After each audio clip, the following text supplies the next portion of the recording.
జాగ్రత్తగా వినండి, చాలా ప్రాముఖ్యమైన సంగతులు ఉన్నాయి. త్వరగానే ముగించుకునే ప్రయత్నం చేద్దాం.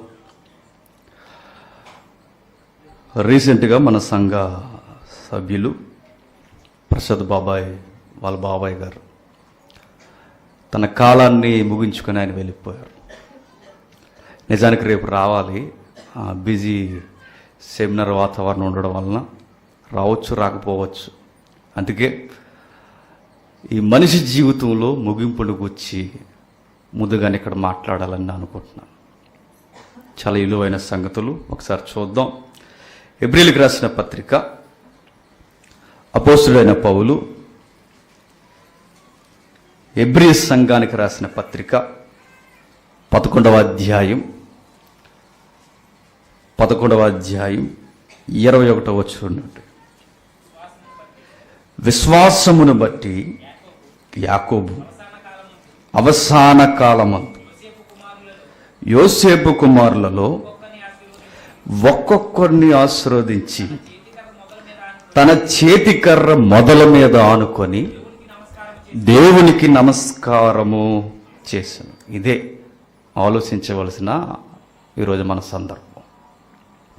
నిజముగా ఆ పెద్ద ఆయన చనిపోయినప్పుడు ఆయన దేహాన్ని చూస్తుంటే మౌనంగా నిశ్శబ్దంగా బిగిసిపోయి ఈ లోకంతో నాకు ఇక సంబంధం లేదన్న ఒక మెసేజ్ ఆ దేహం మనకు కనబడుతుంది. చూడండి, హెబ్రీ గ్రంథకర్త మరణ పరిస్థితుల గురించి మాట్లాడుతున్నప్పుడు ఒక వ్యక్తిని పరిచయం చేస్తున్నాడు. ఆయన పేరు యాకోబు గారు. నిజానికి ఈ విశ్వాస వీరుల పట్టిక ఎందుకు రాయబడిందంటే మీరు గమనిస్తే హెబ్రీ క్రైస్తవులను ప్రోత్సహిస్తున్నాడు. ఎవరు? హెబ్రీ గ్రంథకర్త. ఏమని ప్రోత్సహిస్తున్నాడంటే, ఈ అల్పకాలంలో ఉండే శ్రమలను చూసి మీరు ఎందుకు బెదిరిపోతున్నారు? మీ కళ్ళ ముందు జరుగుతున్న ఈ రోమ ప్రభుత్వాన్ని చూసి, దాని వైఖరి చూసి మీరు ఎందుకు భయపడిపోతున్నారు? అసలు మనం పడుతున్న శ్రమలే బహుఘోరమైనవని మీరు అనుకుంటున్నారు కదా. మన ముందున్న పితరులు మనకన్నా ఘోరముగా బలైపోయారు, కానీ వారు బెదిరిపోలేదని ఆ పాయింట్ మీద హెబ్రీ సంఘాన్ని నిలబెట్టడానికి హెబ్రీ సంఘానికి విశ్వాస వీరుల్ని పరిచయం చేస్తున్నాడు. నిజంగా ఈ అధ్యాయం ఎన్నిసార్లు చదివినా చాలా కొత్తగా ఉంటుంది. ఈరోజు కూడా ఈ పత్రికలో ఆ మాట ఎట్లా ఉందో ఒకసారి చూడండి. వాడికి భాష నేను చదువుతాను. నమ్మకం వల్లే యాకోబు మరణ అవస్థలో ఉన్నప్పుడు యోసేపు కొడుకుల్ని ఒక్కొక్కరిని దీవించాడు. తన చేతి కర్ర మీద ఆనుకుని దేవుణ్ణి ఆరాధించాడు అన్నది బైబిల్లో. ఏ టైంలో వర్షిప్ స్టార్ట్ అయిందట యాకోబు గారికి? అటెన్షన్ ప్లేస్ చేయండి. ఏమైనా కొంచెం గుంజీలు ఏం చెప్పమంటారా? బాగా వినండి. ఏ వ్యవస్థలో ఉన్నప్పుడు యాకోబు గారు దేవుడిని ఆరాధించాడు? మరణ వ్యవస్థలో ఉన్నప్పుడట, మరణ స్థితిలో ఉన్నప్పుడట, అంటే మంచం పట్టేసినప్పుడట దేవుణ్ణి ఆరాధిస్తున్నాడు. ఎవరు? యాకోబు గారు. మనకు ఆరాధన ఎప్పుడు పుట్టుకొస్తుంది? గుండెల్లో నుంచి పబ్లిక్ ఎక్కువ ఉన్నప్పుడు, అంతేనా? మనకు ఆరాధన అన్న ఫీలింగ్ ఎప్పుడు వస్తుంది? మన గుండెల్లో నుండి మనకు సాంగ్ అవకాశం ఇచ్చినప్పుడు. అలా ఉంది ఇప్పుడు ట్రెండ్. ఈరోజు ఆరాధన యొక్క నిర్వచనం ఎట్లా మారిపోయిందంటే, మనం ఒక పాట పాడుతున్నప్పుడు మ్యూజిక్ దానికి తగినట్టుగా సెట్ అయిపోతే అది ఆరాధన. యాకోబు గారు ఏ టైమింగ్లో దేవుణ్ణి ఆరాధిస్తున్నాడంటే చనిపోవడానికి రెడీగా ఉన్నాడట. ఎలా ఆరాధిస్తున్నాడు యాకోబు అని బైబిల్ని అడిగితే, తన చేతి కర్ర మీద ఆనుకొని. అంటే చేతి కర్ర మీద ఆనుకోవడం ఏంటి? దేవుడిచ్చిన అనుభవం మీద ఆనుకొని ఆరాధన చేస్తున్నట్టు. ఆరాధన ఎట్లా ఉండాలంటే దేవుని మీద ఆనుకున్న అనుభవాలతో ఆరాధన రావాలి తప్ప మెలోడీ సాంగులో రావడం కదా ఆరాధన. ఆరాధన అంటే ఉద్యమం అన్న పేరు పెట్టుకొని ఏవైతే ఉన్నాయో ఈరోజు ర్యాంప్ వాక్ చేస్తున్న బీట్స్ పెట్టుకుని ఆరాధిస్తున్నారే, అది కాదు ఆరాధన. యాకోబు ఆరాధన చేసినట్టు ఎట్లా ఆరాధన చేశాడు? దేవుడిచ్చిన అనుభవం.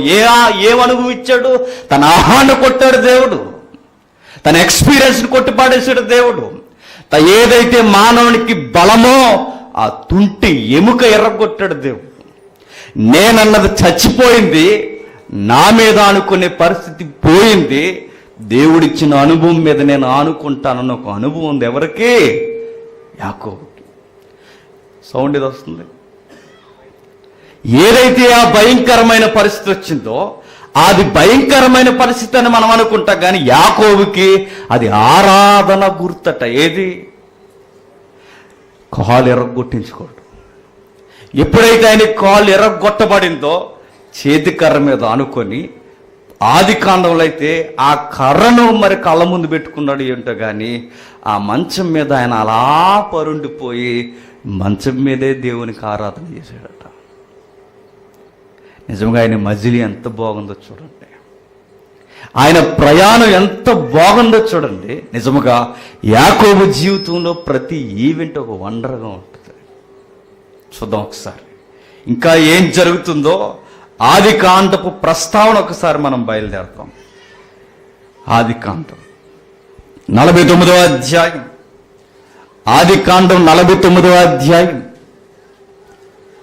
33వ వచనం.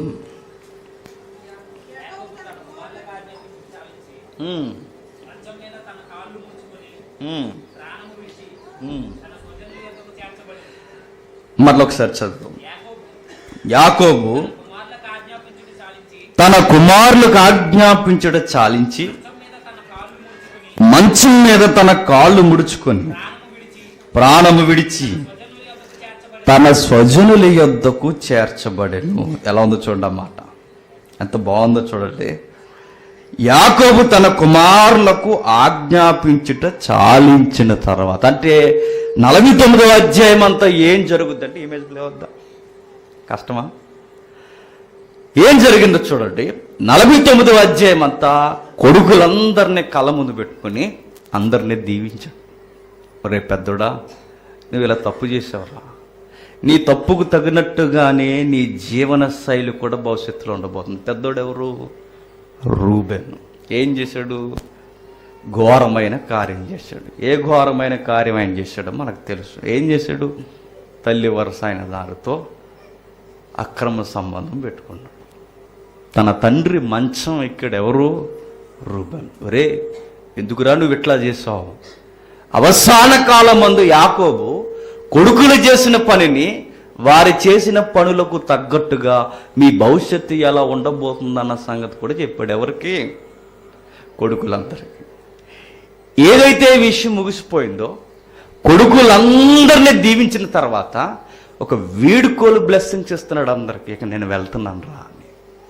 నేను అంటాను, ఆయన బాధపడుతూ చనిపోలేదు, ఆయన భయపడుతూ చనిపోలేదు. ఎలా అయిపోయింది నా జీవితం అని బెంగ పెట్టుకోలేదు. ఆయన ఎలా చనిపోతున్నాడు తెలుసా? చావు ముందే ఎరిగాడట. ఎవరు? యాకోబు. ఇదే అధ్యాయం ఒకసారి చూడండి, చాలా గంభీరంగా విన్నారు ఈరోజు మీరు. ఇదే అధ్యాయం 49వ వచనం, 49వ అధ్యాయం 29వ వచనం. తర్వాత అతడు వారికి ఆజ్ఞాపించి ఇట్లా, నేను నా స్వజనుల యొద్దకు చేర్చబడుచున్నాను, నేను వెళ్ళిపోతున్నాను. నా పితరులు నా ముందున్న నా విశ్వాస వీరుల పట్టిక దగ్గరికి నేను కొనిపోతున్నాను. నేను వెళ్ళిపోతున్నాను. మిమ్మల్ని నేను దీవించాను, నా కార్యం నేను ముగించాను. ఎలా చనిపోయాడు తెలుసా? చక్కగా కాళ్ళు దగ్గరకు ముడుచుకొని. ఎలా ఉందో చూడండి బైబిల్లో. ఆయన మరణం కూడా ఒక అందంగా కనబడుతుంది చూడండి. ఎవరిది? యాకోబు గారిది. మన మరణాలు ఎలా ఉంటాయి? చెప్పండి. కొల్లు ముయ్యిరా అన్న ముయ్యిడు చచ్చిపోయి కూడా ఎవరో చచ్చిపోయినాడే, భయంతో చచ్చిపోయాడు. భయపడుతూ చనిపోయిన వారు కళ్ళు మూతలు పడ గుర్తుపెట్టుకోండి. బతకాలన్న ఆశ ఉన్నవాడు నోరు ఎల్లబట్టి చచ్చిపోతాడు. వాళ్ళ బాడీని చూస్తే మనకు కనబడుతుంది. వాళ్ళ చేతులు బిగిసిపోయి, కొందరు చేతులు ఇలా బిగిసిపోయి కనబడతాయి. వాళ్ళు ఏంటో తెలుసా? ఆశ బతకాలని. యాకోబు ఎలా చనిపోయాడు తెలుసా? చక్కగా చనిపోవడంలో కూడా ఒక స్టైల్ అబ్జర్వ్ చేశాడు ఆయన. మనం అబ్జర్వ్ చేసేలా మనకు ఒక ఈవెంట్ ఇచ్చాడు ఆయన. ఎలా చనిపోయాడంటే 33, యాకోబు తన కుమారులకు ఆజ్ఞాపించడం చాలించి మంచం మీద తన కాళ్ళు ముడుచుకొని ప్రాణము విడిచి తన స్వజనుల యొద్దకు చేర్చబడి, చక్కగా కాళ్ళు ముడుచుకొని ఇక నేను వెళ్తున్నాను రా ఒక సిగ్నల్ ఇచ్చి చనిపోయాడట. అయితే చనిపోయిన యాకోబు ఒక మాట తీసుకుంటాడు. ఏమిటా మాట అంటే, అప్పటికి కొడుకులందరికీ కేర్ ఆఫ్ అడ్రస్గా ఎవరున్నారు? బైబిల్ బాగా చదువుతున్నారు అన్నమాట. పనిష్మెంట్ ఇవ్వాలి మీకు. ఎవరున్నారు? యోసేపు గారు ఉన్నారు. యోసేపు గారి యొక్క నీడలో ఐగుప్తిలో కొడుకులు ఇశ్రాయేలు ఎవరైతే 70-75 మంది సుమారుగా అంచనా,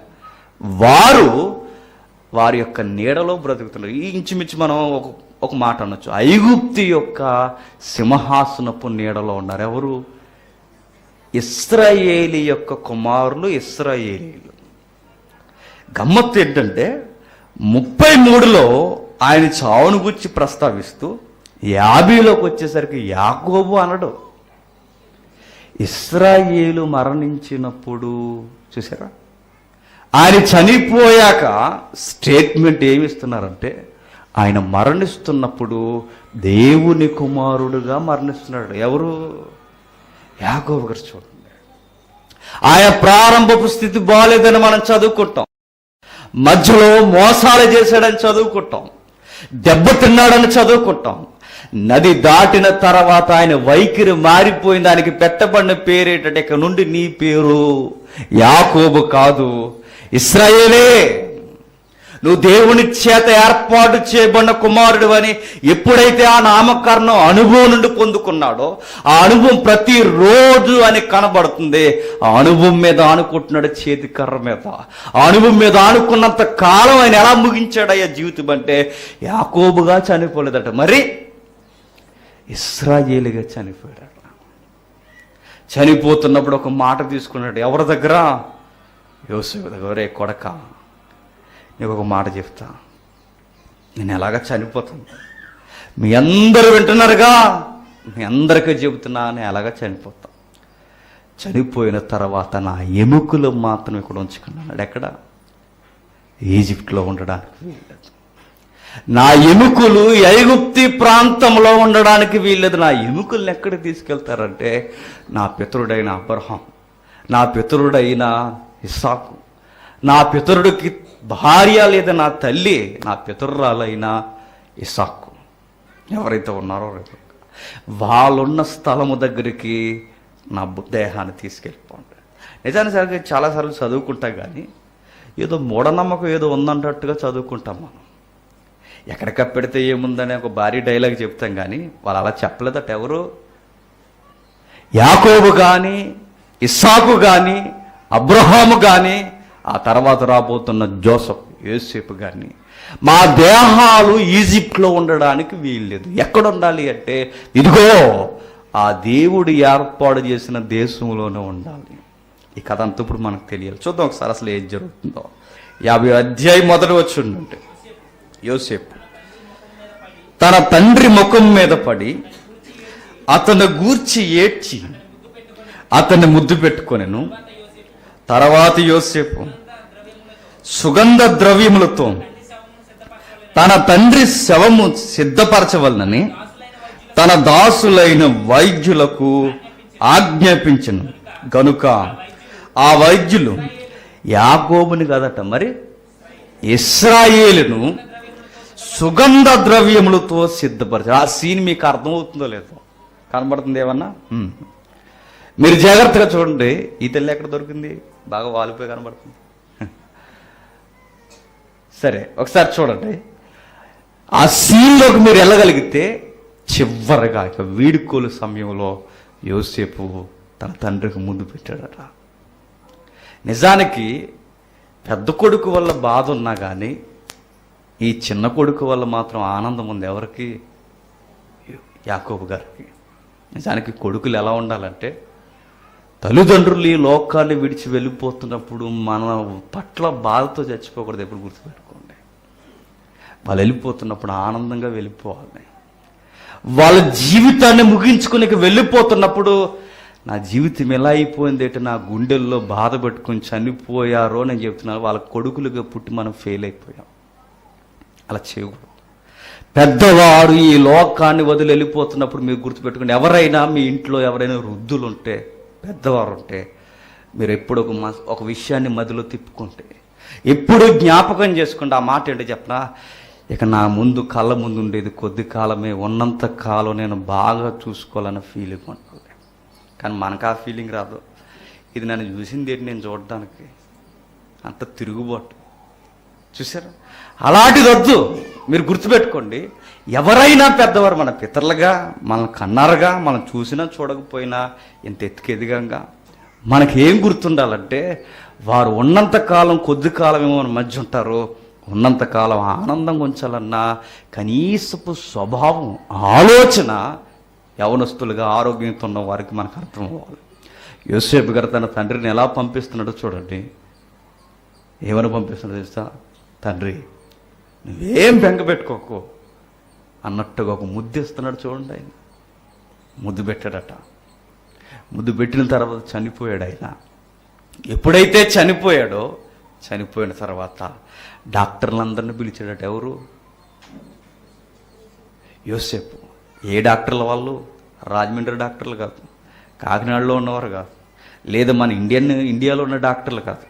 ఆ డాక్టర్లు ఎలాంటి వాళ్ళో చెప్పనా, కొన్ని వేల సంవత్సరాల వరకు బాడీని కళ్ళ ముందు అలానే పెట్టి కనీసం నాశనం అవ్వకుండా కెపాసిటీతో నిరూపించి అలా బాడీని బతుకున్నట్టే చూపించే వైద్యం కలిగిన నిపుణుల డాక్టర్లు, అలాంటి వారు సీన్లోకి దిగారట. చూసారా? ఆ మధ్యకాలంలో చాలామంది సెలబ్రిటీలు చనిపోతే బొగ్గలు పొడిసి అందులోకి రసాయనాలు పంపినా ముఖం ఎకారం అయిపోయింది. చూసారా? చాలామందిని వాళ్ళు చనిపోయిన తర్వాత జస్ట్ 3 days ఉంచుకోలేకపోయారు ఇంత టెక్నాలజీలో. 3 days. కానీ ఆ రోజు యోసేపు గారు జోసెఫ్ యొక్క టెక్నాలజీ చూడండి, తన దాసులుగా పనిచేస్తున్నాడు పెద్ద పెద్ద డాక్టర్లు అందరూ ఈజిప్ట్లో. ఎప్పుడైతే ఆ ఈజిప్ట్లో పనిచేస్తున్న డాక్టర్లందరినీ పిలిపించి 40 రోజులు కాదు, 50 రోజులు కాదు, ఏకంగా 70 రోజులు కళ్ళ ముందు బాడీని అలా పెట్టి ఏడ్చారట. 70 రోజుల 7 గంటలు ఉంచండి. ఆడిని చూసి మనకు భయం వేస్తుంది. ఎవరిని చూసి? ఆ దేహాన్ని చూసి. 70 రోజుల ఎలా ఉంచగలిగారు? ఆ టెక్నాలజీ ఏంటి చూడండి ఒకసారి. ఏమని రాయబడుతుందో చూడండి ఒకసారి బైబిల్లో. సుగంధ ద్రవ్యములతో సిద్ధపరచువాడు కొరకు కొన్ని దినములు సంపూర్ణమగునట్లు అతని కొరకు 40 దినములు సంపూర్ణమైన దేహానికి సుగంధ ద్రవ్యాలతో ఎన్ని రోజులు వైద్యం చేశారట? 40 రోజులు. 40 రోజులు ఆ బాడీని మరి వాళ్ళు ఎలా ఆ వైద్యం చేస్తారో మనకు తెలియదు, కానీ 40 రోజులు బాడీని అలా వైద్యం చేస్తూనే ఉన్నారట. డాక్టర్లు అనగానే మనకి ఏం చేస్తారు? అందరు కదలేండి, కొందరు. ఇదిగో రీసెంట్ ఒక న్యూస్ డైలీ హంట్లో చూసారా? బతుకుండగానే చచ్చిపోయిందని పంపించేశారు. తీసుకెళ్ళి చనిపోయింది కదా తీసుకెళ్ళి అక్కడ పెట్టేసి కాల్ చేస్తున్నారన్న సమయానికి ఆ టైంలో ఆవిడకి మెలుగు వచ్చి లేచి ఇలా కూర్చుందట. పారిపోయాడు ఒకడు. మరో ఉలుక్కుబడి అరే బతికే ఉందే మన తల్లి, బతికే ఉందని అప్పుడు వెంటనే నిర్ణయించుకున్నది. ఏదో చెప్పిన ఈ దొంగ డాక్టర్లు కనీసం మనిషి బతుకుందో లేదో కూడా చూడట్లేదని నిర్ణయించుకున్నారు. ఏదో స్పృహలోకి పోయింది, ఏదో బాధ ఉంది ఆవిడికి, ఏదో జరిగింది. ఎప్పుడైతే వారు చూసారు నిర్లక్ష్యంతో చేసింది అని చెప్పిన చనిపోయిందనేసారు అంతే. తీసుకెళ్ళి చనిపోయింది అనుకుని డాక్టర్ల మాట వేదంగా నమ్మేసి తీసుకెళ్ళి కాల్ చేయడానికి రెడీ అయిపోయారు. తెర లేచి కూర్చుంది. దీటి ఎలా లేచిపోయింది అన్న తర్వాత అర్థమైన విషయం ఏంటంటే డాక్టర్లు సరిగ్గా చెప్పలేదు అనేసి. ఆ రోజు చూడండి, బతుకున్న వారిని సరిగ్గా చూడలేదు ఇంత టెక్నాలజీలో. ఆ రోజు చనిపోయిన వారిని వ్యక్తినట 40 రోజులు బాడీకట సుగంధ ద్రవ్యాలతో భద్రం చేస్తున్నారట. 40 రోజులు చేస్తూనే ఎన్ని రోజులు ఉంచారో చూడండి. అతని కొరకు 40 దినములు సంపూర్ణమాయను అతను గూర్చి ఐగుప్తీయులు 70 దినములు అంగలాచి కప్పెట్టేసి వచ్చి ఏడ్చారని కాదు, బాడీని కళ్ళ ముందు పెట్టే 70 రోజులు అలా కళ్ళ ముందు పెట్టుకొని ఏడ్చారట. ఎవరు ఏడ్చారు? ఇశ్రాయేల్ అని లేదు. ఎవరు ఏడ్చారు? తన పితరులు లేదు, తన స్వజనులు ఏడ్చారని లేదు. ఎవరు ఏడ్చారు? ఐగుప్తీయులు ఏడ్చారట. ఎంత బాగుందో చూడమ్మా. 70 రోజులు కళ్ళ ముందు బాడీని అలా పెట్టుకోవడమా? నేనంటాను, ఈ రోజు ఇంత టెక్నాలజీలో అన్ని రోజులు పాడవకుండా మనం పెట్టుకునే టెక్నాలజీ ఉందా? ఐస్ పెడతాం ఇంకా మగ్గిపోవడానికి, బాక్స్ పెడతాం, అందులో ఆకారం మారిపోద్ది. దేవిని ఎంటర్ చూసారు? దేవిని, ఏ దేవి? ఆ దేవి ఎవరో మీకు తెలుసు. ఈ మధ్య అదొక ఫ్యాషన్ అయిపోయింది, చనిపోయిన వాళ్ళకి ముస్తాబు చేస్తున్నప్పుడు. అదేమి దూరమో, బతుకుండగా ఏ రోజు స్నానం చేసేలేదు అడగరు, కానీ చనిపోయిన తర్వాత మాత్రం ఏం చేస్తున్నారు తెలుసా? లిప్టిక్లు పూసి బొట్లు పెట్టి ఈ చీర కట్టుకునేదండి అంటే, ఆ చీర కట్టుకున్నప్పుడు ఏం లేదుదా? లేకదుగా. అన్నీ కట్టి రెడీ చేస్తారు. కానీ విచిత్రం ఏంటి చెప్పనా? ఇంత రెడీ చేసినా త్వరగా తీసుకెళ్ళిపోండి అంటారే. ఎవరిని? మన తల్లినే. ఎందుకు చెప్పండి? అంత లేదు. ఇప్పుడు ఎంత టెక్నాలజీలో కూడా ఎక్కడుంటున్నా చెప్పండి, ఆకారం మారిపోతుంది.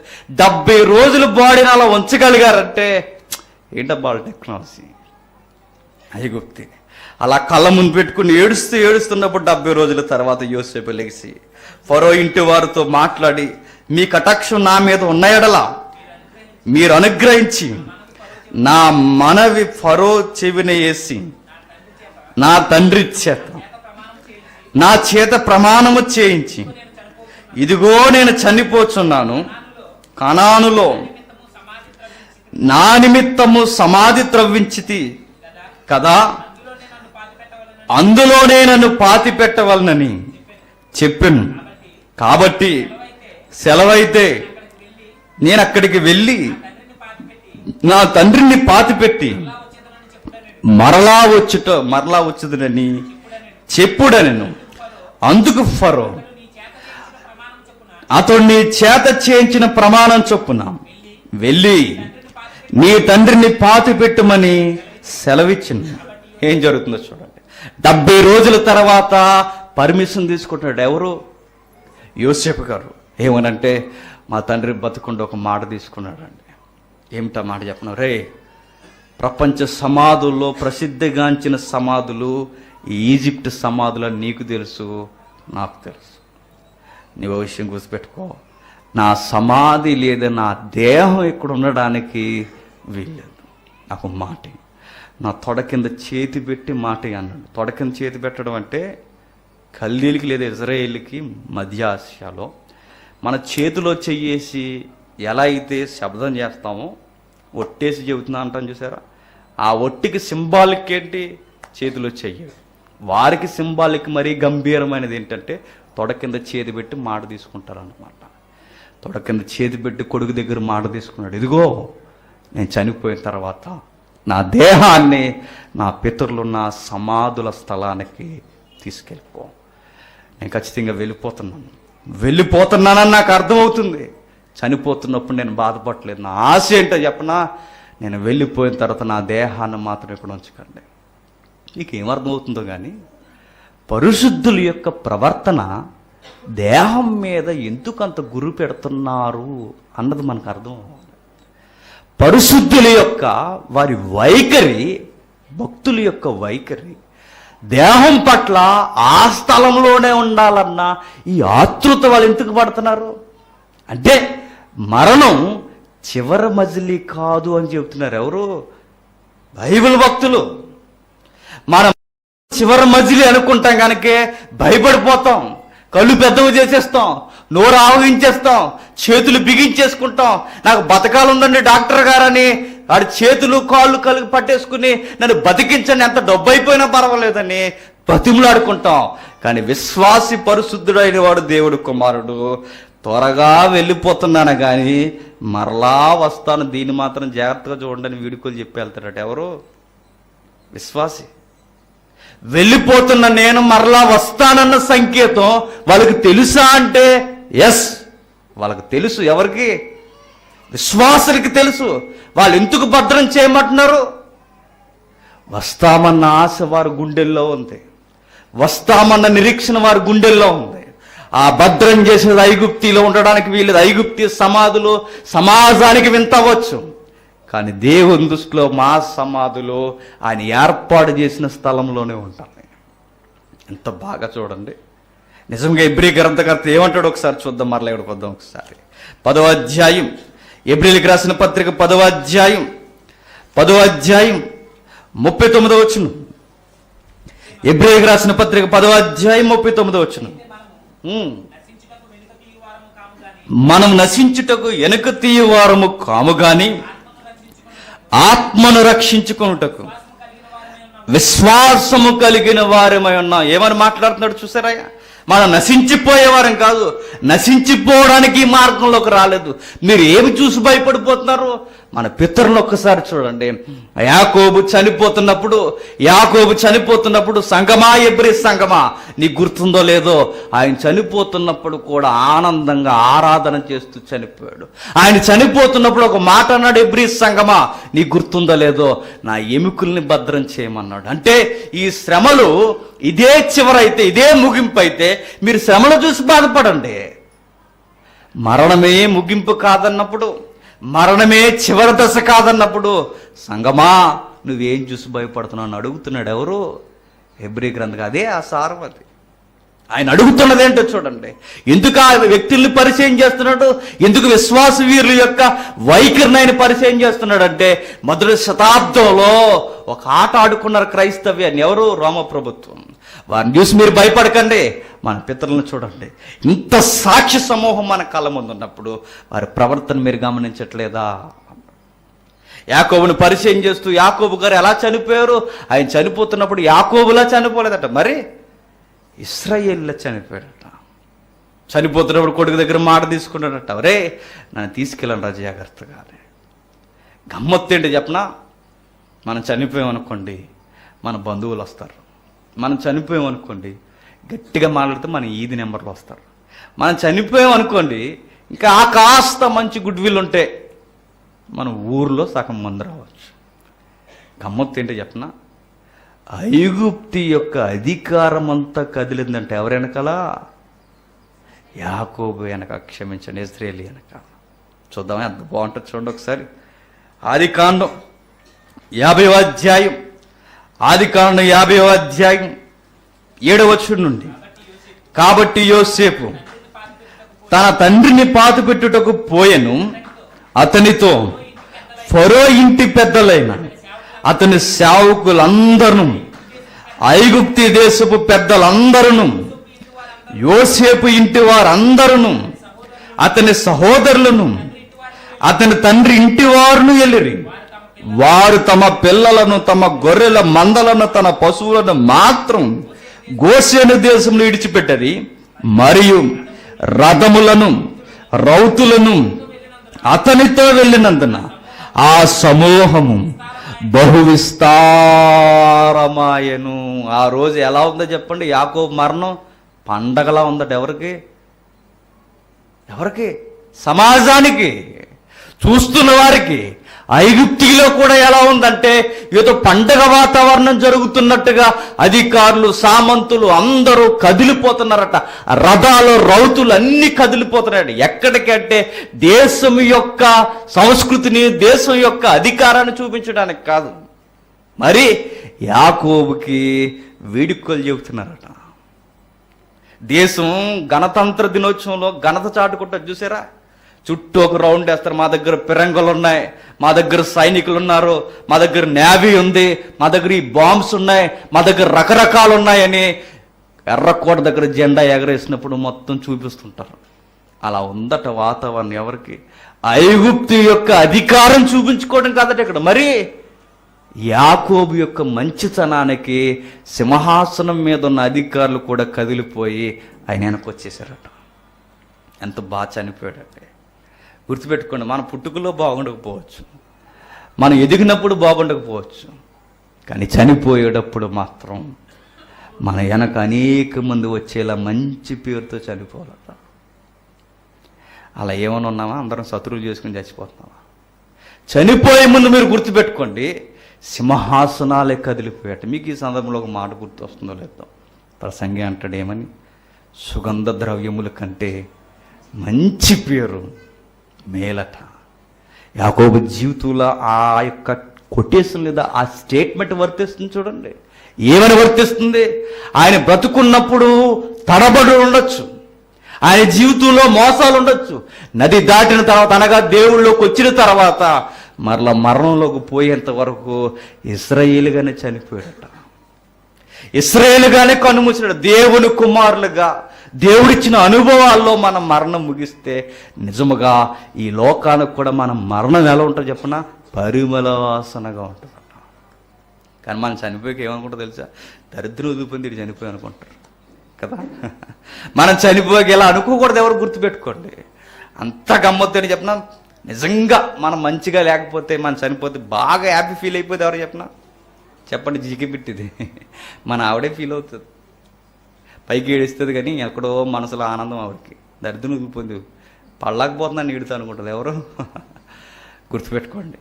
ఎంత ప్రేమ అంటే 7 రోజులు యోర్దాను నది ఒడ్డున వచ్చిన సైనికులు, అధిపతులు, యాకోబుకు సంబంధించిన వారు, యోసేపుకు సుపరిచితులు, దాసులైన వారు, ఐగుప్తి ఎంత వచ్చి యోర్దాను నది దగ్గర సంతాప దినాలు వారం రోజులు పెట్టారట, కేవలం ఏడటానికి. నిజానికి ఎవరి కోరకన్నా ఎవరైనా ఏడిస్తే బంధువులు కాని వారు బయట వారు ఎన్ని రోజులు ఏడుస్తారు? ఆ రోజు ఎవరైనా మంచోడండి చనిపోయాడు కొంచెం బాధపడతాం అక్కడికి వెళ్ళి. 7 రోజులు ఏడ్చాడంటే ఆ చివరి టైంలో యాకోబు దగ్గర, క్షమించండి, యోసేపు దగ్గర యాకోబు బ్రతికిన దినాలన్నీ ఎవరు చూసారో చెప్పనా? ఐగుప్తి కూడా చూసింది. ఎంత మంచి వ్యక్తి అండి, మర్చిపోలేకపోతున్నాం పెద్ద ఆయనని. ఆయన జ్ఞాపకం చేసుకుని 7 రోజులు ఏడ్చారట. పెద్దవారుగా వృద్ధులుగా మనం చనిపోతున్నప్పుడు శాదస్తంతో చనిపోకూడదు. మనం చనిపోతున్నప్పుడు ఒక సందేశం ఇచ్చి అనేకులకు ఒక పరిమళ వాసనగా చనిపోవాలట. చూడండి ఏమని రాయబడింది అక్కడ. వచ్చిన తమ్ముడు 10వ వచనం, యోర్దానుకు అవతలున్న అక్కడ బహు ఘోరముగా అంగలార్చిరి. అతడు తన తండ్రిని గూర్చి 7 దినములు దుఃఖము సలిపెను. ఆ దేశమందు నివసించిన కనానీయులు అటాదు కళ్ళమునొద్ద ఆ దుఃఖము సలుపుట చూసి ఐగుప్తీయులకు ఇది మిక్కటమైన దుఃఖమని చెప్పుకొనిరి గనుక దానికి ఆబేలు మిస్రాయిము అని పేరు పెట్టబడును. అది యోర్దానుకు అవతల ఉన్నది. ఏమని పేరెట్టారట? ఐగుప్తి దుఃఖమని ఒక డే క్యాలెండర్లో రాసుకున్నారట. ఐగుప్తి దుఃఖమని ఒక ఏరియాకి పేరెట్టారట. చూసారా? దేశమే దుఃఖపడిందట. ఎవరిని చూసి? యాకోబుని చూసి. కనీసం నేను అంటాను, దేశం దుఃఖపడిందో లేదో తర్వాత విషయం, కానీ మనం పోతే గనక కనీసం సంఘం మనం లోటును గుర్తెరగలదు. మనం పోతే కనుక గుర్తుపెట్టుకోండి, సంఘం మనం లోటును చూడాలి. ఆ లోటుని ఎవరు పూరుస్తారో అని బాధ తనుసుకుని ఆడాలి. కానీ ఇప్పుడు గుర్తుపెట్టుకోండి, సంఘానికి మనం మేలుగా ఉండే ఒక సందేశంతో మనం ముగిసిపోవాలి తప్ప మన మజిలీ సంఘానికి మనం భారంగా ఉంటే గుర్తుపెట్టుకోండి, సంసారానికి కూడా మనం భారంగా ఉంటే మన మజిలీ వారికి దుఃఖమే, మనకే దుఃఖమే.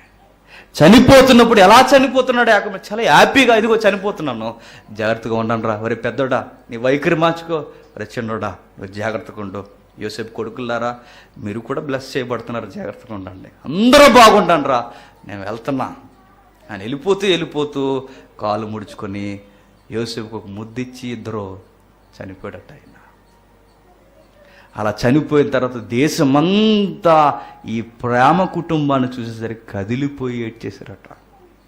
అండి అసలు ఐగుప్తులు అంటే కఠినులు, విగ్రహారాధకులు, లోక సమ్మతులు. లోకమే ఆ విశ్వాసుల కుటుంబాన్ని చూసి ఏడుస్తుందంటే ఎలా బతికారండి వాళ్ళు.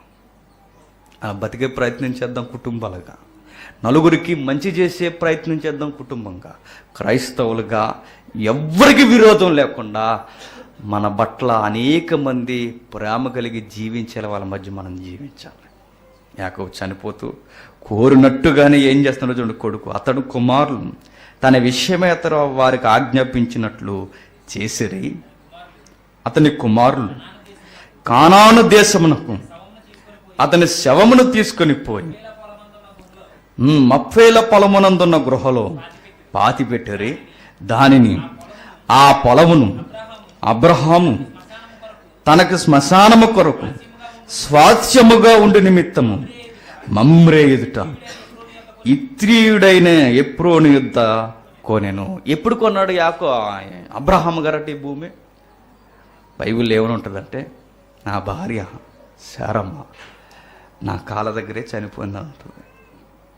కాళ్ళ దగ్గర చనిపోయిన నా భార్య నా కళ్ళ ముందే పాతి పెట్టని అడగలేదట ఆయన. ఇదిగో నేను ఒక స్థలాన్ని కొంటున్నాను, ఆ స్థలమే నాకు కావాలి, ఆ స్థలంలోనే పాతి పెట్టండి అన్నాడు. బైబిల్ పండితులు ఏమని వ్యాఖ్యానించారంటే, ఎందుకబ్బా ఈ పితరులకి ఆ స్థలం మీద అంత మమకారం అంటే, జస్ట్ కలవరగిరి ఏదైతే ఉందో ఆ కలవరగిరికి సమీపమునే పొలిమేరులోనే ఉన్న స్థలమే ఇదిగో ఈ గృహ, అబ్రాము కొన్న సమాధుల స్థలం. అంటే ఎక్కడ నిద్రించాలనుకుంటున్నారో తెలుసా? బహుశా వాళ్ళకి ఛాయగా తెలిసేమో ఎవరి మరణం, అభిషక్తుని యొక్క మరణం వారికి తెలిసేమో, ఏమో వాళ్ళకి తెలుసో తెలియదు అనడానికి మనం సరిపోతామా? అబ్రహామును గూర్చి మాట్లాడుతూ యేసుక్రీస్తు వారు ఏమంటాడు, నీ పితరుడు నన్ను చూడాలని చాలా ఆశ కలిగి ఉన్నాడు, అతడు చూసి ఆనందించాడంటే ఎన్న వాళ్ళందరికీ పిచ్చెక్కింది. ఏంటి నీ వయసు 30 కూడా లేదు, 50 కూడా లేదు, ఏంటి మా పితరుడు ఎప్పుడు వాడు, నువ్వెప్పుడు వాడివి, ఏం చూశాడు, ఏం మాట్లాడుతున్నావు అంటే వాళ్ళు చూశారట, వాళ్ళు చూస్తున్నారట. మనకి ఏమర్థమవుతుందో చూడండి, పరిశుద్ధులైన వారు ఛాయగా ఆ మెసేజ్ని ఎరిగారు. యాకోబు గారు పోట్లాడింది ఎవరితో చూసాంగా తరగతుల్లో, ఎవరితో పోట్లాడాడు? గమ్మత్తు బైబిల్ పండితుడు ఏమంటాడంటే, మరణాన్నే ఓడించిన యేసుక్రీస్తు దగ్గర యాకోబు యేసుక్రీస్తు నిలబెట్టేశాడట.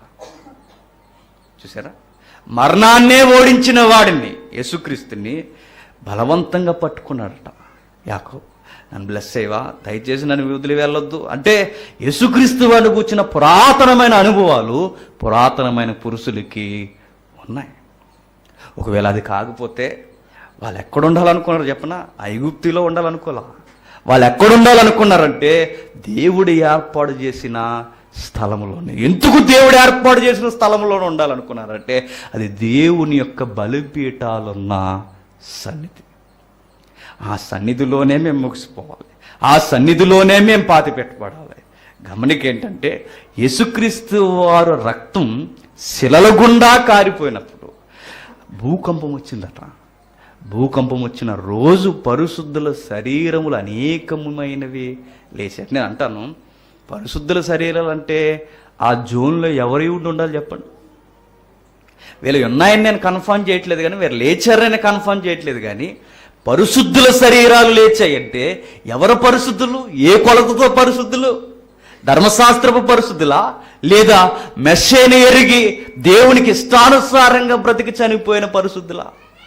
ఆ రోజు అనేక మంది పరిశుద్ధుల శరీరాలు లేచేట. ఎక్కడున్నాయి సమాధులు అంటే, ఇదిగో ఆయన సిలువ వేయబడిన సమీపమునే ఆ పరిశుద్ధుల సమాధులు ఉన్నాయట. గమ్మత్తు ఏంటో చెప్పనా? భూకంపం మొత్తం అందరూ చచ్చిపోతారు. విచిత్రం ఏంటంటే, భూకంపం మొత్తం పరిశుద్ధులు బతికేశారట. అంత వింతే. భూకంపం మొత్తం అందరూ చనిపోవాలి, భూకంపం వస్తే చనిపోయిన వారు బ్రతకడమా? బ్రతికి మరలా చనిపోయారు. ఎందుకు బతికారు, ఎందుకు చనిపోయారంటే ఏదో జరుగుతుంది. బహుశా వీధికి వాళ్ళకి ఏమైనా ఛాయగా తెలుసా? ఏమో, కాదని అనగలమా? అనలేం. ఆ స్థలం మీద వాళ్ళకి అంత మమకారం ఎందుకు? ఎందుకంటే దేవుని ఉద్దేశాలన్నీ నెరవేలే ఏర్పాటు చేయబడిన స్థలం, పట్టణం యెరూషలేము పరిసర ప్రాంతం. ఆ స్థలం మీద వాళ్ళకి అంత మమకారం ఉంది. మరొక మాట చెప్పనా, ఒకవేళ ఆ స్థలం క్రొత్త నిబంధన కృపలో ఉన్న మనం గుర్తుపెట్టుకోకపోయినా ఒక పాఠం మాత్రం మనకు నేర్పుతారు వాళ్ళు. ఏమిటా పాఠం అంటే, ఐగుప్తి అట లోకానికి పోలికట. ఐగుప్తి లోకానికి పోలికైతే కానాను పరమ కానానికి గుర్తు.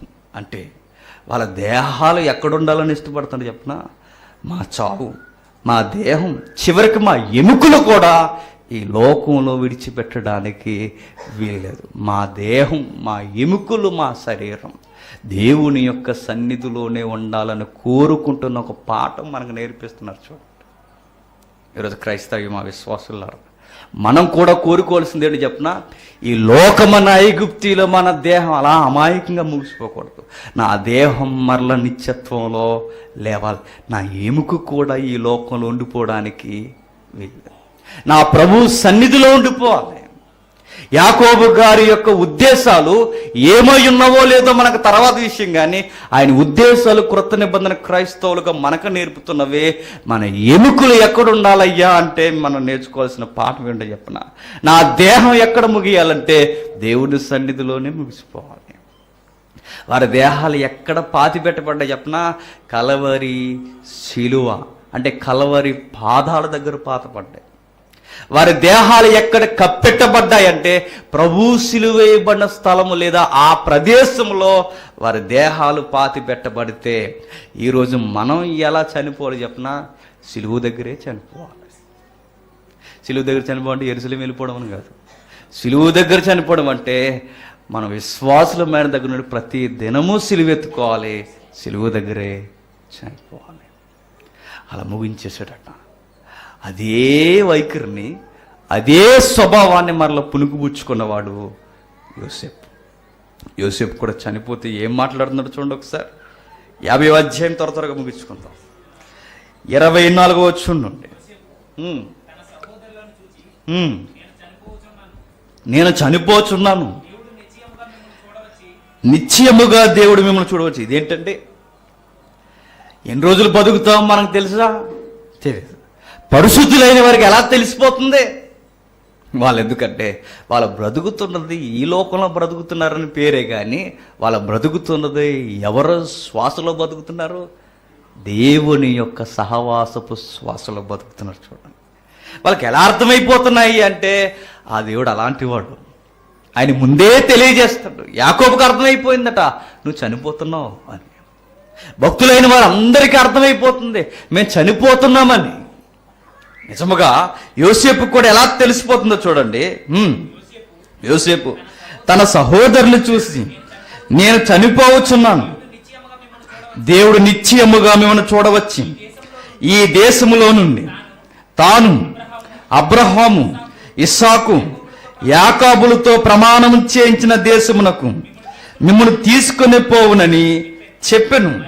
మరియు యోసేపు, దేవుడు నిత్యముగా మిమ్మల్ని చూడవచ్చు, అప్పుడు మీరు నా ఎముకలను ఇక్కడ నుండి తీసుకుని పోవాలని చెప్పి ఇశ్రాయేలు కుమారుల చేత ప్రమాణము చేయించుకొనెను. యోసేపు 110 సంవత్సరములు గలవాడే మృతి పొందెను. వారు సుగంధ ద్రవ్యములతో అతని శవమును సిద్ధపరిచి ఐగుప్తి దేశమందు ఒక పెట్టెలో ఉంచిరి. ఆయన చెబుతున్న చివరి మాటల్లో ఒక ప్రవచనాలు కనబడుతున్నాయి. చూడండి, ఏం ప్రవచనాలు చెబుతున్నాయి చెప్పనా? దేహమట, ఇప్పటికీ మీరు పురావస్తు శాస్త్రవేత్తల తవ్వకాల్లో పడుతున్న విచిత్రమైన స్టేట్మెంట్ ఏంటంటే, 3500 సంవత్సరాల క్రితం మమ్మీ మన రీసెంట్గా బయట ఇంకా అలాగే ఉన్నాడు. అవన్నీ ఆభరణాలు ధరించుకున్న రాజు ఇంకా అలానే ఉన్నాడు. అదే వైఖరి ఉంది. అంటే 1000 సంవత్సరాలైనా ఎముక బయటికి కనబడిన టెక్నాలజీ ఎవరిది? ఐగుప్తిది. ఆయన చనిపోతున్నప్పుడు ఒక లోతైన మాట అంటున్నాడు. ఏమని తెలుసా? ఇదిగో, నన్ను కూడా సుగంధ ద్రవ్యాలతో సిద్ధం చేస్తారు, మీరు విమోచింపబడతారు అనడానికి నేను గుర్తిస్తున్నాను. నా సుగంధ ద్రవ్యాల చేత నన్ను భద్రం చేసిన నా ఎముకలు మిగిలే ఒక రోజు వస్తుంది.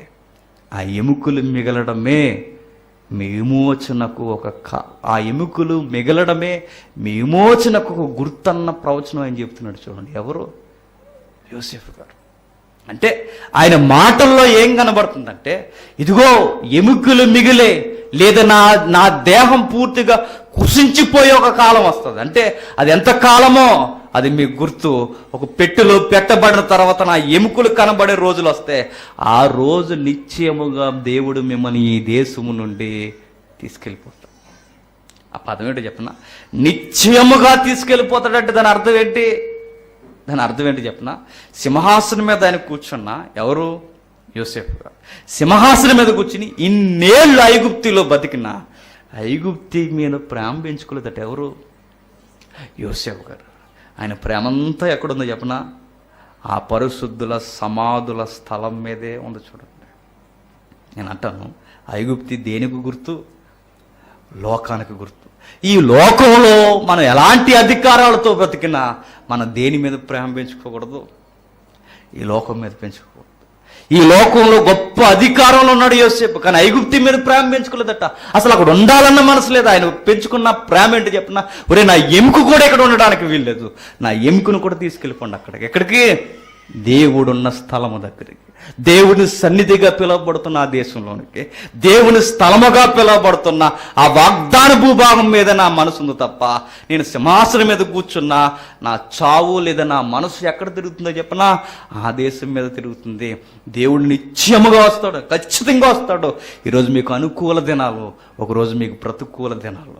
ఈరోజు మీకు అనుకూలమైన ఫరో సామ్రాజ్యం, ఒకరోజు మీకు ప్రతికూలమైన ఫరో సామ్రాజ్యం వస్తుంది. ఆ రోజు మీరు మగ్గిపోతారు, ధర్నాలు చేస్తారు, రాస్తారోకలు చేస్తారు, మీ జీవితం మోడుబారిపోతుంది.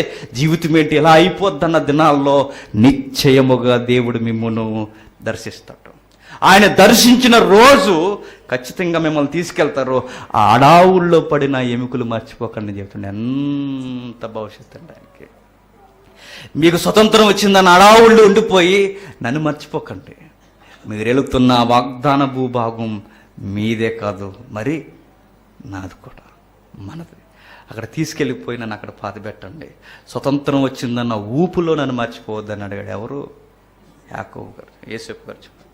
ఎంత బాగా వాళ్ళు ముగిస్తున్నారు చూడండి. గమ్మత్తు ఏంటంటే ఆదికాండం ఎలా ముగుస్తుంది చెప్పిన? అమరత్వంతో స్టార్ట్ అయ్యి మరణంతో ముగిసిపోద్ది ఆదికాండం. కారణమేమి? కారణం దేనికి? అమరత్వం కలిగిన మనుషుడితో స్టార్ట్ అవుద్ది ఆదికాండం. చావు లేని కారణంతో స్టార్ట్ అవుతుంది. 50 అధ్యాయం ఎలా ముగిసిపోద్ది ఆదికాండం? యోసేపు మరణంతో ముగిసిపోతుంది. కానీ గమ్మత్తు ఏంటంటే మరణమే కనబడుతుంది కానీ విశ్వాసకు ఒక విషయం కనబడాలట. ఈ మజిలీ చివరి మజిలీ కాదు, ఈ మజిలీ మరలా రాబోతున్న మజిలీయే. అది యోసేపుకు తెలుసట. నేను వస్తా, ఖచ్చితంగా వస్తా. ఐగుప్తి లోకమైతే ఈ లోకంలో ఉంటున్న మనం, మీరు గుర్తుపెట్టుకోండి, అమాయకంగా లోక సంబంధులుగా చనిపోకూడదట. మనం వస్తామన్న నిరీక్షణతో చనిపోవాలి. క్రైస్తవ్యంలోనికి పెట్టొచ్చింది. పెట్టి ఎందుకు వచ్చింది? బాక్స్. చాలామంది కాల్ చేస్తారు, ఇసిరేస్తారు, పాడేస్తారు. దేహమే ఉందండి పాడైపోతుంది. కానీ క్రైస్తవ విశ్వాసంలోనికి ఆ నిరీక్షణ ఎట్లా వచ్చిందంటే, చేస్తున్న ఆచారంగా చేస్తున్నారు. మనకు తెలుసో తెలియదో కానీ పితరులకు మాత్రం ఒక విషయం తెలుసు. ఏంటో చెప్పనా? ఇప్పుడు నిద్రిస్తున్న ఈ మనుష్యుడు మనలో ఒక రోజు లేస్తాడు. అందుకే ఈ దేహాన్ని మేము ఊరకే వదిలేము అన్న ఒక సంకేతం లోకానికి. మేము నిరీక్షణ కలిగిన వారు. మా గురి మరొక జీవితం ఉంది. నిద్రించిన మా బంధువు, మా విశ్వాసి మరలా లేస్తాడని క్రైస్తవ పితరులకు తెలుసు గనకే పెట్టి అని ఒక సంస్కృతి వచ్చింది. మిగిలిన వారికి ఆ నిరీక్షణ లేదు కనుకే కాల్చేస్తారు, బూడిద చేసేస్తారు, కలిపేస్తారు. కానీ క్రైస్తవ విశ్వాసం, బైబిల్ విశ్వాసం ఏంటంటే, మేము నిద్రిస్తున్నాము కానీ మరలా ఒక రోజు లేస్తాం. అప్పటి వరకు భద్రం చేయాలన్న ఒక ఆశతో ఆ పెట్టిని రెడీ చేస్తాం మనం. గమనిక ఏంటంటే, లేస్తామన్న ఆలోచన ఎప్పటి వరకు ఉందో చెప్పనా? పాత నిబంధనలో అరకొరగా ఉండి మరణమే ఏలుతున్న కాలంలో పరిశుద్ధులే మరణం మీద ఇంత దిక్చూసి కలిగి జీవిస్తే, చావునే చంపి మరణాన్నే మరణంతో కొట్టి మరలా తిరిగి లేచి నిలబడి ఆయన యందు మనం విశ్వాసం ఉంచిన మనం ఇంకా మరణాన్ని చూసి గజగజా వణికిపోతున్నామంటే, నన్ను అడిగితే మనకన్నా ఎవరు బాగున్నారు? ఆ పాత నిబంధన భక్తులే బాగున్నారు. ఆ దినాల్లోనే భయం లేకుండా మరణపు ఒళ్ళలోకి వెళుతుంటే, మరణాన్నే చంపిన వాడిని చూసి నమ్ముకున్న మనం, ఆ నిరీక్షణ కలిగిన మనం ఎందుకు మరణాన్ని చూసి భయపడుతున్నాం? ఇబ్రీ గ్రంథకర్త ఏ మోటివేషన్ ఇస్తున్నాడు సంఘానికంటే, అరే మరణం చివరి మజిలీ కాదని చెప్తున్నాడు. యాకోబుని చూడండి, యోసేపుని చూడండి, అదిగో మరీ శ్రేష్టమైన పునరుద్ధానం కోరిన ఆ స్త్రీలను, ఆ పురుషులను చూడండి. వాళ్ళు ఏమడిగారట? ఆ శ్రేష్టమైన పునరుద్ధానం కావాలి, మరలా మా పిల్లలను బ్రతికించండి, మా యజమాని బ్రతికించండి అని అడగలేదట. ఆ ముగుస్తున్న అధ్యాయంలో మాట్లాడతాడు ఏమని, ఇదిగో మేము ముగిసిపోతున్నప్పుడు ఎలా ముగిసిపోవాలి, ఇక అయిపోయిందన్నట్టుగా మేము ముగియడం లేదు, మరలా మాకు శ్రేష్టమైన పునరుద్ధానం కావాలి, అవసరమైతే ఇప్పుడు చంపేయండి అన్నారట. రంపాలతో కోసేస్తారా? కోసేయండి అని అడిగారట. రాళ్లతో కొడతారా? కొట్టండి. అడవుల్లో బట్టలు లేకుండా ఉండాలంటే చర్మపు చొక్కాలు వేసి తిరిగేస్తామంతే. అది లేదు ఇది లేదని మేము బాధపడం, ఉన్నదాంతో తృప్తి పొందుతాం. మాకు కావలసింది మరీ శ్రేష్టమైన పునరుత్థానం. మేము అలా చనిపోవాలంటే మరణంలోనూ కూడా ఇప్పుడు ధైర్యంగా వెళతామంటే నీ మజిలీ నీకు తెలిసినప్పుడు. నా మజిలీ నాకు ఎట్లా తెలుస్తుంది? ఎట్లా తెలుస్తుంది చెప్పండి? ఎట్లా తెలుస్తుందో ఒక భక్తుడు ఉన్నాడు బైబిల్లో. చూద్దాం ఒకసారి త్వరగా. ఫిలిప్పీలకు రాసిన పత్రిక, త్వరగా ముగించుకునే ప్రయత్నం చేద్దాం. ఫిలిప్పీలకు రాసిన పత్రిక 1వ అధ్యాయం, ఫిలిప్పీలకు రాసిన పత్రిక 1వ అధ్యాయం 23వ వచనం. ఈ రెండిటి మధ్య విరకబడి ఉన్నాను, క్రీస్తుతో కూడా ఉండవలెనని నాకు ఆశ ఉన్నది, అది నాకు మరీ మేలు. అయినను నేను శరీరమందు నిలిచి ఉండుట మిమ్మును బట్టి మరీ అవసరమైంది. నాకు ఎప్పుడు నా మనసు ఏంటో చెప్పనా, నాకు చచ్చిపోవాలని ఉందంటున్నాడు. ఎవరు? పౌలు గారు. ఎందుకు నీకు చనిపోవాలని ఉందంటే, నేను త్వరగా వెడలిపోయి నా పితరుడు లేదా నా పితరులున్న ఆ పరిశుద్ధ సన్నిధి లేదా నా పితరులకి దిక్చూసిగా కర్తగా ఉన్న ఆ యేసుక్రీస్తు దగ్గరే ఉండాలన్న ఆశ అన్నాడు. పాత నిబంధన భక్తులందరూ ఎక్కడికి పోవాలనుకున్నారు మరణం లాంటి, మీరు గుర్తుపెట్టుకోండి, పరిశుద్ధుల లేదా పితరుల దగ్గరికి వెళ్ళిపోవాలనుకున్నారు. క్రొత్త నిబంధన క్రైస్తవులు ఎలా ఉండాలి చెప్పనా, నా పరిశుద్ధులు లేదా నా పరిశుద్ధ ప్రభువు దగ్గరికి వెళ్ళిపోవాలని నిరీక్షణతో బతకాలట. వాళ్ళు ఏం కోరుకున్నారంటే వారి దేహం కూడా వాళ్ళ పితరులతోనే ఉండాలనుకున్నారు.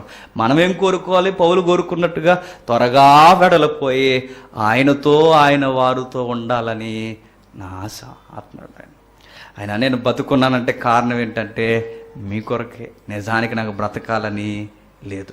విశ్వాసి మదిలో ఎప్పుడు ఎలా ఉంటుందంటే, ప్రభువునందు పూర్తి విశ్వాసం, పరిపూర్ణ విశ్వాసం ఉంచిన వాడు చావు కొరకు ఎదురు చూస్తాడట. విశ్వాసం లేనివాడు అప్పుడు వచ్చేసింది అనుకుంటాడు. ఏంటది? బాగానే తినేవాడిని, డ్రై ఫ్రూట్స్ అన్నీ ఇలాగైపోయినట్టంటే అలాగే అయిపోతావు.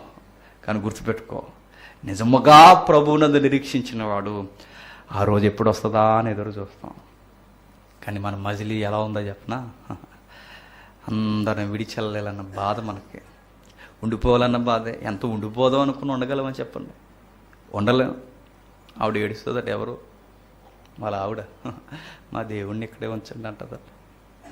పోనీ దేవుడమ్మ ఉంచండి, ఉంచుతారా? దేవులా కనబడుతారు. ఒక 2-3 గంటలు దాడతాయి దేహం. ఈ దయ్యాన్ని తీసుకున్నట్టు మనసులో దేవుడే. కానీ ఉండాలనుకున్నా ఉండగలమా చెప్పండి? కానీ మీరు ఉండాలనుకున్నా ఉండే ఒక స్థలం ఉంది. ఏంటది? ప్రభువు ఉండే సన్నిధి. నిజముగా ఉంటారు. ఆయన మరలా వస్తాడు. ఆయన యందు నిద్రించిన వారిని తమ తమ వరుసల్లో ఆయన లేపుతాడు ఖచ్చితంగా. ఇది మీరు నమ్మండి, నమ్మి విశ్వసించండి. ఈ నమ్మకంలో మీరు నష్టపోయేది ఏమీ ఉండదు. ప్రభువునందు నిరీక్షణ కలిగి నిద్రించండి. ఆయన మరలా తన వారిని తన సన్నిధిలోనికి లేపుకెళ్ళిపోతాడు. బోరధ్వనితో, మేఘాల ఆవరణముతో, పరిశుద్ధుల పరివారముతో పెళ్లి కూతురిని తీసుకెళ్తున్నట్టుగా తీసుకెళ్ళిపోతాడు. ఆ రోజు వెళ్ళిన ఆత్మ ఆయనతో సహవాసం, మరలా ఏదో పెండ్లి వస్త్రం ధరించుకోవడానికి వచ్చినట్లుగా ఆ దేహాన్ని మరలా నూతన దేహంగా ధరించుకొని ఆ వరుడుతో ఆ రోజు వెళ్ళిపోతావట. దీని కొరకు కదా మనం ఎదురు చూడాల్సింది. దీని కొరకే కదా క్రైస్తవులుగా మనం ఎదురు చూడవలసింది. అందుకే ఎదురు చూడాలి. సొలొమోనుకి పౌలుకున్న తేడా ఏంటో చెప్పనా? సొలొమోను గారు 7వ అధ్యాయంలో ఏమంటారు తెలుసా? మరణం అందరికీ వస్తుంది అంటాడు. చూడండి ఒకసారి ప్రసంగి గ్రంథం 7వ అధ్యాయం ముగించుకుందాం. ప్రసంగి గ్రంథం 7వ అధ్యాయం 2వ వచనం. ప్రాలాపించుచున్న వారి ఇంటికి పోవుట మేలు, ఎలయనగా మరణం అందరికీ వచ్చిన కనుక. మరణం అందరికీ వచ్చిన కనుక పాత నిబంధనపు జ్ఞాని లేదా యేసుక్రీస్తు తర్వాత జ్ఞాని ఎప్పటికీ ఎవరంటే సొలొమోను గారు. అంత గొప్ప జ్ఞాని అయిన ఆయన ఏమని మాట్లాడుతున్నాడు చూడండి. ఏమని మాట్లాడుతున్నాడు ఆయన? మరణం అందరికీ వచ్చిన. విచిత్రం ఏంటి చెప్పన? మరణం అందరికీ వచ్చినని మరణాన్ని చూసాడు ఎవరు? సొలొమోను గారు. కానీ పౌలు ఏం చూశాడు చెప్పన? ఆయన యందు నిరీక్షించిన మనం నిద్రించము గాని అంటాడు. ఎవరు? ఎంత ఎంత విశ్వాసం అండి! ఆయన యందు నిరీక్షించిన మనం నిద్రించము గాని, మనం మరణించం. ఒకవేళ మరణించినా మనల్ని ఎక్కడైనా ఉంచడు. క్రొత్త నిబంధన దృశ్యానికి, క్రొత్త నిబంధన దృష్టికోణానికి, పాత నిబంధన దృష్టికోణానికి ఎంత వ్యత్యాసం చూడండి. జ్ఞాని అయిన సొలొమోనే ఏమంటాడు చెప్పనా? మరణించిన తర్వాత ఏమి జరుగునో ఎవడు ఎరుక అంటాడు. కానీ పౌలు ఏమంటాడు చెప్పనా? మరణించిన తర్వాత నా ప్రభువుతో కూడా నేను ఉంటాను. మరణం తర్వాత ఏం జరుగుతుందో సొలొమోను లాంటి వాడికి అర్థం కాలేదు. ఒక సామాన్య క్రైస్తవునికి అర్థం కావాల్సింది ఏంటి చెప్పనా? ఇదిగో నేను మరణిస్తే నేడు మరలా ఆయనతో కూడా నేను ఉండాలనుకుంటున్నాను. మరొక మంచి మాట చూడండి, ముగించుకుందాం. కొరింథీయులకు రాసిన పత్రిక 5వ అధ్యాయం. అపోస్తలుడైన పౌలు కొరింథీయులకు రాసిన పత్రిక 5వ అధ్యాయం, కొరింథీయులకు రాసిన 2వ పత్రిక 5వ అధ్యాయం 8వ వచనం. ఇట్టి ధైర్యము కలిగి మీ దేహమును విడిచిపెట్టి ప్రభువునొద్ద నివసించుటకు ఇష్టపడుచున్నాము. ఎట్టి ధైర్యము! ఎట్టి ధైర్యం తెలుసా? ఈ గుడారము మీద మరొక గుడారము మేము ధరించుకుంటాం. ఈ శరీరం మీద మరొక మహిమారూపాన్ని మేము ధరించుకుంటాం. ఆయన వచ్చినప్పుడు ఆయనలాగే మేము ఉంటాము, ఆయన వెంటే మేము ఉంటాము. ఇట్టి ధైర్యముతో చనిపోతున్నాం, ఇట్టి ధైర్యముతోనే మేము వెళ్ళిపోతున్నాం. ఇదే మా ధైర్యం. పరిశుద్ధులుగా మనం జీవిస్తే, విశ్వాసులుగా మనం జీవిస్తే మరణం కొరకు ఎదురు చూస్తామట. అదే ప్రభువులో మనం జీవించకపోతే మరణాన్ని చూసి భయపడిపోతామట. చివరిగా మీరు అర్థం చేసుకోవాల్సిందే, నిజముగానే మరొక జీవితం ఉందా అంటే ఎస్ ఉంది. ప్రాక్టికల్గా ఏం జరిగిందో తెలుసా? ఆ రోజు ఆయన సిలువ వేసినప్పుడట అనేకులు పరిశుద్ధ శరీరాలు ఏమయ్యాయి? లేచాయట. అంటే ఇలా జరగబోతుందని ముందే ఒక ప్రాక్టికల్ ఈవెంట్ ఎక్కడ జరిగింది? ఆయన సిలువ వేయబడినప్పుడు, ఆయన మరణించినప్పుడు. అదే జరగబోతుందట ఎప్పుడు? ఆయన వచ్చినప్పుడు. యోసేపు అన్న మాటలు మీరు గుర్తుపెట్టుకోండి. నిశ్చయముగా దేవుడు మిమ్మును దర్శించిన క్రైస్తవులుగా మనకి నిశ్చయముగా మన దేవుడు ఒకరోజు ఇక్కడికి వస్తాడు. ఆ రోజు మనల్ని ఈ లోకమైన ఐగుప్తి నుండి ఆయన తీసుకెళ్ళిపోతాడు. నిశ్చయముగా ఆయన వస్తాడు, నిశ్చయముగా వస్తాడు. యోసేపు చెప్పిన మాట అక్షరాలు జరిగింది. క్రొత్త నిబంధన విశ్వాసం కూడా చెప్తుంది, నిశ్చయముగా ఆయన మరలా ఈ లోకానికి వస్తాడు. వచ్చిన ఆయన ఈ మరణ బంధకాల నుండి, ఈ భయంకరమైన లోకం నుండి ఈ సంఘాన్ని తీసుకెళ్ళిపోతాడు. ఆ రోజు నా ఎముక కూడా ఈ ఐగుప్తి ఈ లోకంలో ఉండడానికి వీల్లేదు. ఆయనతోనే వెళ్ళిపోవాలి, ఆయనతోనే నేను ఉండాలి, ఆయనతోనే నివసించాలి. ఇదే బైబిల్ విశ్వాసం. నిజంగా ఇలా అర్థమైతే నిజంగా చావు అంటే మనకు భయం ఉంటే చెప్పండి. చావు కూడా దేవుడే కదా. చీకటిని చూసి భయపడిపోతుంది. మరి అదేం విశ్వాసం? చీకటిలో నేను ఏమి ఎత్తుకెళ్ళిపోతుందని? అసలు నేను ఎవరిని ఎత్తుకెళ్ళాలనుకుంటారా? నిన్ను నన్ను తీసుకెళ్ళలేరు. చీకటి అంటే భయం, పాము అంటే భయం, అన్నీ భయమే. గుర్తుపెట్టుకోండి, విశ్వాసులకు ఉన్న వారికి అసలు భయమే ఉండదట. సముద్రం అల్లకుల్లాలమైపోయిన పౌలు భయపడలేదట. పాము కరిచేసినా భయపడలేదు. మొన్న ఒక వెస్ట్ గోదావరి వెళ్తే ఒక అక్క చేలోకి వెళ్ళిందట. కోతకు వస్తుంటే పాము కరిచేసిందమండి. రక్తపొడలు అంటారు చూసారా, అవి దుబ్బుల్లో బతుకుతుంటాయి. ఆ రక్తపొడ కరిచేసింది. నిజానికి రక్తపొడ కరిస్తే రక్తం అంతా విరిగిపోతుంది, చర్మంతా మచ్చలు వచ్చేస్తే చచ్చిపోవాలి. దానికి వైద్యం కూడా తక్కువే. గమ్మొత్తండి చెప్పన, కరిసిన మచ్చ ఉంది, బాడీకి మాత్రం ఏం కాల. బైబిల్ ఇచ్చిన సెలవు ఏంటో చెప్పన, ఆయన యందు నిరీక్షించిన వారిని విషసర్పాలు కూడా ఏమి చేయవట. కావాలని కనిపించుకోకూడదు, అది తప్పు. దేవుని పరీక్షించడం అవుతుంది. అలా కనిపించుకోవడం కాదు, నిజంగా ఆయన యందు మనం నిరీక్షించితే, ఆయన ఇంతకాలం మనం బ్రతకాలని ఆయన కోరుకుంటే, ఆ టైంలో ఏమి జరిగినా విశ్వాసకి ఏమీ కాదు. ఎందుకంటే వెళ్ళిపోవడానికి ఎదురు చూసే మనకి ఏమైతే ఏంటి. అందుకే చివరి మజిలీలో మీరు గుర్తుపెట్టుకోండి, మనం చనిపోతే మన వెనక మన చుట్టూ ఉన్న వారందరూ కదలాలి. మనం చనిపోతే ఇజ్రాయేలుగా అనగా దేవుని కుమారుడిగా చనిపోవాలి.